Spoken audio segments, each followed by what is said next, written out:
Sa inyo, Panginoon, sa may pagpilit, may pagpapalala na ipinapahayag ng Diyos Kristo para po sa araw na ito, sa kalalimaman na ito, ng karaniwang panahon. Payayahan, ipinamanik nito sa pamagitan ng talinhaga. Ang talinhaga ng mag inisip ng mga bihig. Ayaw na kung saan makita natin. Noong panahon na Jesus ay may dalawang uri na pagtatanim. Una ay tinatawag natin stick. Stick ay para magbutas, and then yung stick na yon may butas yung minna, doon inuhulog yung binhi. No? So, para diretso. Yung isang pamamaraan naman ay itong pinahayag sa Ebanghelyo. Tawagin natin ay broadcasting. Iniahagis. Iniahasik. So, bahagi ho. Kaya iba ho katulad ng sa atin. Kasi nung unang panahon, may mga palay din tayo na iniahasik. Kaya lang sa atin, ay inuuna natin yung cultivation. Yung panahon na Jesus, dito sa Israel, ang nauna yan yung pag-iisip. Tsaka lamang kinukultivate. Tsaka lamang dadaanan na araro na hila-hila ng dalawang baka. Nung panahon na yun, kalawang. So, bahagi yun, pamamaraan nila. At ito yung ginamit ng Ebanghelyo na nagpapahayag natin, ipinamamanikrito natin, yung binhi ay yung salita ng Diyos. Ang uri ng lupa ay ang uri ng tao. So, may nasa daan, may nasa batuhan, may nasa dawagan, at mayroong sa mabuting lupa. So, bahagi yun na kung saan ay makita natin. At ano yung pinapahayag ng pumikapal. Kuminsan, sabi nga na, hindi natin mapakinggan. Bakit? Para tayo kasi nasa daanan. Ay namumuhay sa kasalanan. Kuminsan naman ay alin. Tayo ay very busy. Marami tayo malalahanin sa daigdig na ito. Nakakalimutan natin ang Diyos. Minsan, kapag naalala lang natin ang Diyos, kapag tayo ay nalulungkot, alam natin naalala ang Diyos kasi masyado tayo busy. Kung isa naman ay alin, ay sa panahon na tayo ay inaharap sa matitinding pagsubok, para tayo iniinis. Yung mabuting lupa. So, ano yung panyayan ng pumikapal? Una, yung generosity o pag-ahasik. Kasi nung panahon na Jesus, sabi nga natin, napaka-importante ang pili. Kaya masabigi yung tinutusok sigurado may tusok, may pili. Kaya yung ginamit rito yan yung pag-ahas.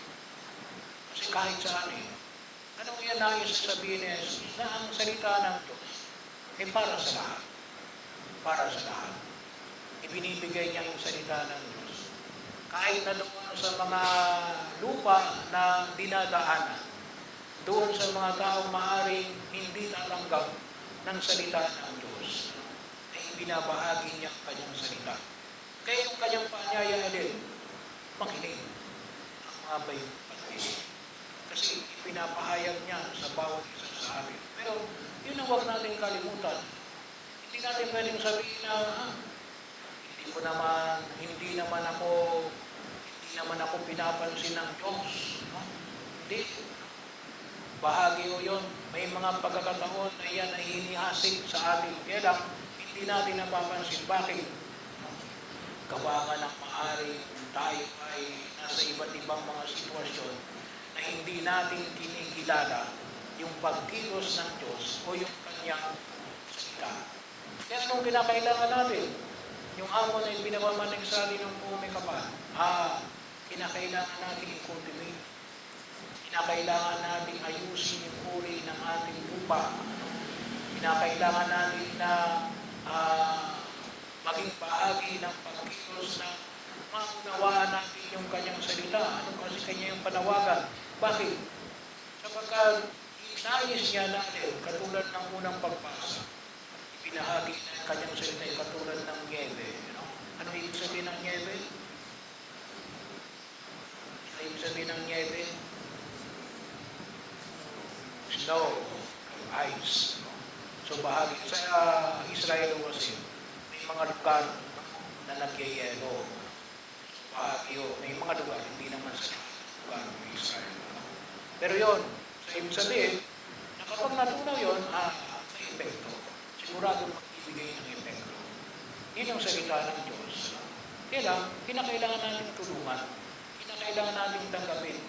Kasi kahit na, katulad ng mga magulang, kahit anong kumisang sabihin mo sa inyong anak, at kapag ayaw tanggapin ng iyong anak, walang mangyayari.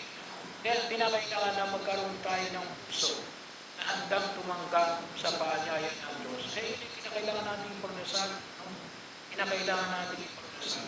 At kinakailangan natin ituno natin yung ating sarili sa pagkilos natin para maintindihan natin na alin yung salita ng Diyos ay nais na gumabay sa ating pang-araw-araw na buhay. Kaya mahalaga yung patuloy ng paghinilay. So, magsisimba natin pag-araw ng linggo.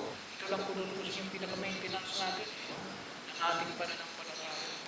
Ito yung pagtubo natin para masabi natin na tayo ay nagnanais. Panginoon, hayaan mo na ang puso mo ay hanggang makinig sa iyong mga paanyaya. Na mayroon tayong pagkilos natin. Nais natin na tayo magabayan ng ating Panginoong Jesucristo. Sa pamagitan ng ng pagbabasa ng mga banal na kasulatan.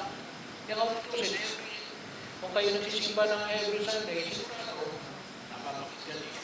Pagbasa, ikalawang pagbasa, Salmo Responsorio, at yan ay yung Ebanghelyo. Salita ng Diyos. Kasama na rin yan yung homilia. Sa pagkakataon. Ano ba? Ito ba ay sakop ba ng San Nicolas?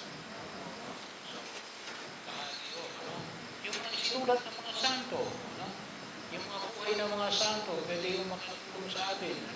Na nawa ay tunay tayong makatulong sa pahayag ng buhay kapal. Katulad na limbawa ni San Nicolas na tumutugon sa mahanyaya ng buhay kapal bilang isang Agustina na nais na tungkol sa panawagan ng buhay kapal. Pagkakataon na kung saan ay nais niyang ipanganig yung kanyang paglilingkod sa kalooban ng Diyos. Sa mga buhay at mga isinulat ng mga banal, makatutulong sa atin. Ano ba? Yung mga dokumento ng simbahan. Bahagi rin nun at patuloy rin tayo magnilay sa mga dokumento ng simbahan. Katulad daw halimbawa ng latest na encyclical ng Santo Papa, yung Magnificat Humanitas, na kung tutusin na yun ay tungkol saan? Sa paggamit ng AI. Bahagi yun na kung saan makita ko natin na tayo ay ginagabayan sa mga sugal. Marami yung mga dokumento ng simbahan na pwede yung natin maging gabay sa ating pagkilos sa daigdig na ito. Lalo na itong Magnificat Humanitas natin na ibig sabihin kasi the greatness of humanity. Na nawa, huwag natin kalimutan. Kasi bakit? Kung minsan may mga bata na bakit yung palaging pinapanood niya lumalabas sa kanyang screen? Ay mga violent eh. Kasi bakit?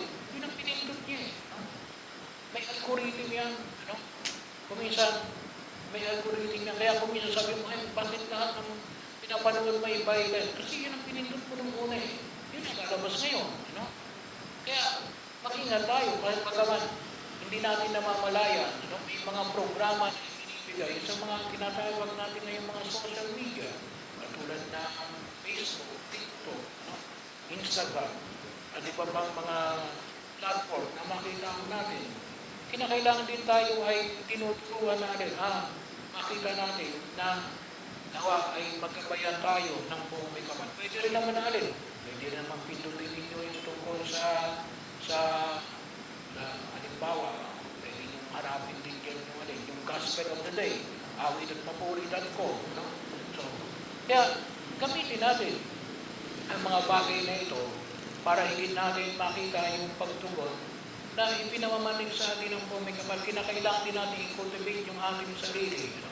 Na paunti-unti natin mabawasan ang mga bato, mabawasan natin ang mga dawat, maalis natin yung katigasan ng lupa, at i-apply natin yung ating mga natutunan at patuloy natin pagninilay. Pero yun ang huwag natin kalimutan, na ang Panginoon ay palaging nag-aanyaya sa atin. Nanawa, ang kanyang salita ay maging gabay ng ating pagkilos sa daigdig na ito. At sana rin, ang ating mga puso ay mga puso na kinakailangan natin ng katulad ng lupa, may handa natin para alin, higit nating pakinabangan yung alin, yung pagliligtas ng Diyos sa bawat isa sa atin. Kasi yun ang dulo na Jesus, kaya lang siya'y namatay sa krus, nagbakapako sa krus, nagbigay ng kanyang buhay at nagbahayag ng alin, ng kanyang muling pagkabuhay para alin, upang higit natin pakinabangan. At dapat, pakinabangan talaga natin ang mga salitang ito at yung buhay na ipinagkaloob ng ating Yesu Cristo. Kaya po, ito yung hamon na ipinamamanig ng buong may kapal. Ipakita natin sa ating pang-araw-araw na buhay na tayo may mga pandinig at tayo ay nakikinig.